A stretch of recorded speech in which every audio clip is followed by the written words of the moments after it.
Two men in the colours of the kingdom of Scorby tiptoed cautiously through the fallen. A casual observer would see nothing to separate them from the soldiery concentrated on the more profitable slopes towards the centre of the battlefield. They were thin and darkened by the sun. The young one was taller, a little on the burly side, perhaps even barrel-chested.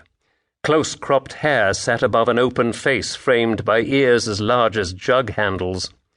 His companion, older, smaller, walked with smooth grace between the corpses, seemingly less troubled by the proximity to death. His hair was longer, brushed back off his sharp features and tied back with a simple leather headband. He was perhaps a touch too slight for the military, but the quickness and deftness of his movements marked him out against his lumbering young companion. There was nothing to cause alarm or distrust, no reason to let the gaze linger before moving on. But watch long enough, and the observer would see how they made pains to avoid their fellow soldiers, how they stooped and scuttled rather than strode with solemn grace, how they shied from any glance, and how whatever it was they tore from finger and neck was quickly secreted, so that, to all intents and purposes, their task seemed fruitless. Marius Hellespont watched his apprentice turn over a corpse and bend to remove the chain gloves from its hands. He tutted. No sense, this boy. It was obvious to Marius, even from several feet away, that the dead man was no noble. Nobody of gentility would grip a smithing hammer so tightly in their cold fist, nor wear a leather jerkin with so many patches.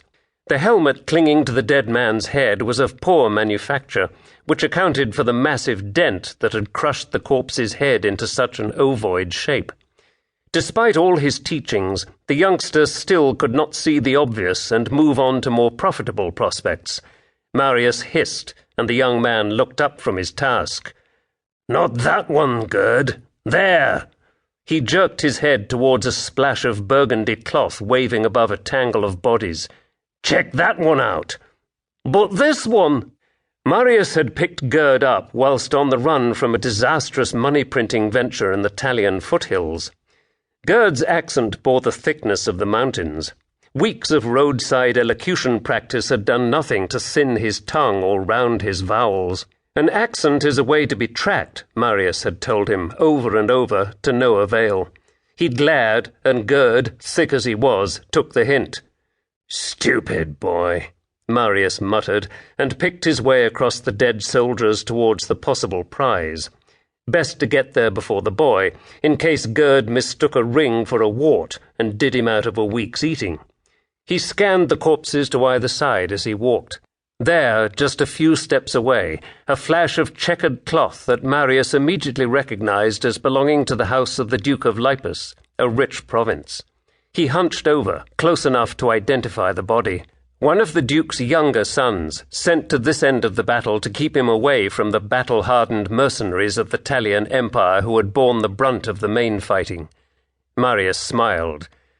"Bet some princess cries when you don't turn up at her bedchamber tomorrow," he said to the young man's staring eyes.